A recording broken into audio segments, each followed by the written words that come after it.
Hey everybody, welcome back to Coffee with Courtney. I'm so glad that you're here with me. We were talking last week about safe places and what it looks like to create them.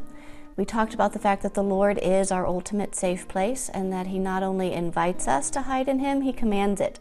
He wants us to run to Him and to seek shelter in His strength. We also talked about the fact that we want to be those safe places, both for ourselves and for other people.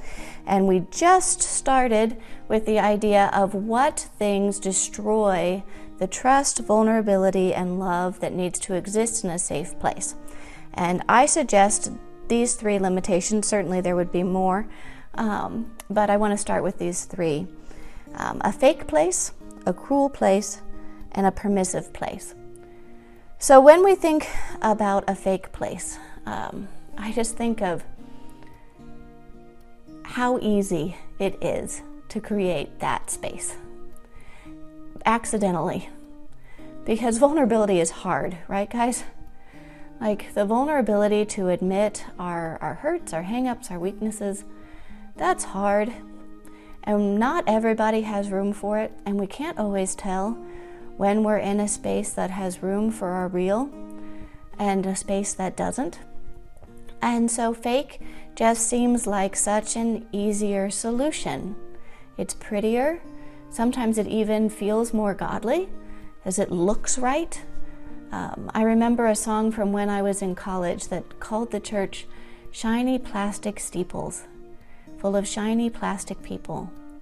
And the point of that song was that we were running away from the real hurts, from the real sin inside our church, inside our own hearts, and that we were choosing fake. We were choosing to play pretend because it felt easier, safer. But in a real safe place, what can we do? We can risk the real. And until we risk the real, we're not really existing in a safe place, right? Because we're always afraid that the moment the mask slips, the moment we're not as perfect as we think the other people in the room with us are, that we will be rejected. We won't be welcome anymore. When I think of different fake places that I've been a part of, and I think of the work that I've had to do personally in order to ensure that I wasn't creating fake places, it's really come down to kind of a buck stops here attitude, that I was going to choose to show vulnerability in often very difficult ways in order to model that this place was safe, in order to show the way we respect one another's truth, the way we respect one another's pain. And I had to take the first step. I couldn't wait for someone else to do it for me, particularly in the groups that I lead. That was what it meant to lead. It meant being the first one to risk vulnerability, and not in a way that required anything of anyone. Like, I think so often we're like, okay, I answered the question, now you have to too. That's not, it might be fair, but it's not always kind. It doesn't leave room for the fact that other people might not be ready, and it's not always very safe of us to ask someone to just be ready because we were. And so what I have tried to do personally in terms of fake places versus vulnerable places is to model it first and foremost in my own life. Sometimes we're much more comfortable being vulnerable about confessing other people's sins than we are in being willing to be vulnerable and confessing our own sins and our own hurts and our own hang-ups.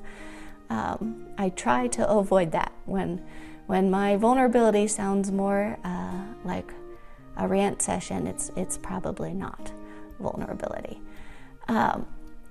And I have tried to make sure that I have modeled to other people what it looks like to receive that well. So when other people do trust me with their vulnerable, when they trust me with their real, I try to model a gentleness of spirit, a faithful truth-telling, and an understanding heart and mind, so that when they do risk that vulnerability, they experience a safe place and can see what that looks like, even in a group setting, to see that be received well.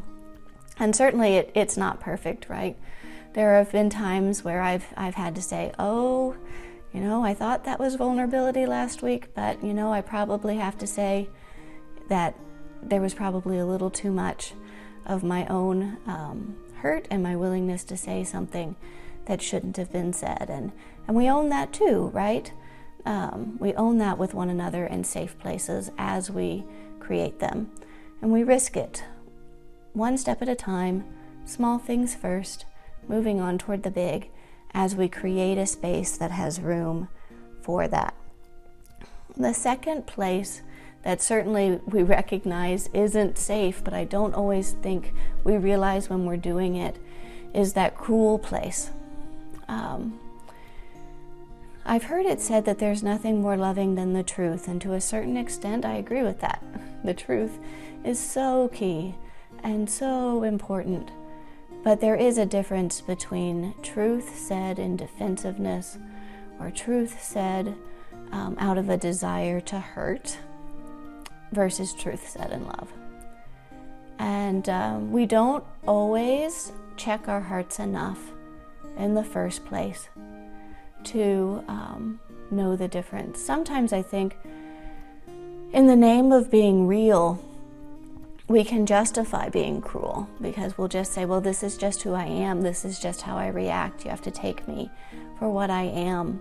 And the Lord has, so much love and compassion and beautiful things to say about who we are. He made us, right? But He also reminds us that we were made perfect in His sight through the blood of Christ, but we remain in a fallen and imperfect world with heart's desires that are not pure and cannot be so easily trusted. And He invites us to conform our thoughts and our hearts and our patterns to His standard, not in a way that we're fake, where we pretend we have this holiness we don't have, but in a way that we are honestly struggling to show the love of God well. A watchword for me in the last several months has been honest kindness, that we have to embrace a telling of truth to one another, a being of ourselves with one another in a way that is both honest and kind. And I know that those words are not always super helpful, right? Because they're abstract and it's hard to figure out in each given situation what precisely they look like. But I do believe that as we trust the Spirit, as we listen to wise counsel, as we have accountability in safe places in our lives, we will learn what it looks like to live in that honest kindness, both with ourselves and with other people. So the last one is that permissive space. The idea that we are who we are and we're going to be who we're going to be, and my truth is my truth, and let's just live it out, and nobody can tell me who I am or what I need to do. I think about that first from a parenting perspective, and we know what permissive parenting does, right? We know what no limits do in the life of a child. We have sometimes had play dates with those children. And we have probably all experienced the moment where we're like, this isn't kind. This isn't kind to this child. This isn't kind to these people. Especially for those of us as believers, if we really believe that the Lord is good and that He has given us His word so that we can follow Him because He loves us, because He knows what's best. We're not being kind to people when we pretend that there are no rules, when we pretend that the Lord doesn't say that things are right and things are wrong. We're going to look at this more next week when we look at what love is. But I think it's important to remember that love does not delight in evil, but it rejoices in the truth. And whether it's being fake and pretending that something is better than it actually is, or it's being permissive and just never wanting to tell someone that something's wrong, when we delight in evil and we stop rejoicing in the truth, we're not loving one another well. So with that thought, I'm going to say goodbye, and I'll see you again next week.